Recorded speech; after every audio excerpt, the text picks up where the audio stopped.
This is a pattern of the pelvis which I discovered a couple decades ago called lower windswept pelvis.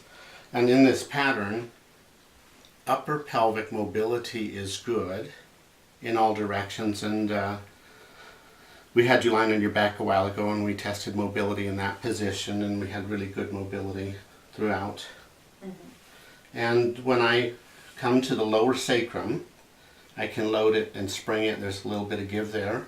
Same thing with the mid-sacrum, and same thing with the upper sacrum.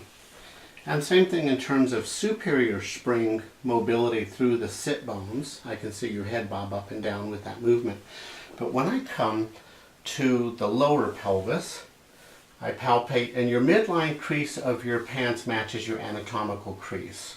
And your right sit bone is much closer to the anatomical midline. This one has much more space on the left side. And when I try and push and take up the slack, the slack is already taken up, so I'm just pushing against something very firm. And with a reasonable amount of force, it's not moving. And the same is true trying to spring this ischium laterally. And when I come this way, going medial on the right sit bone, it doesn't move.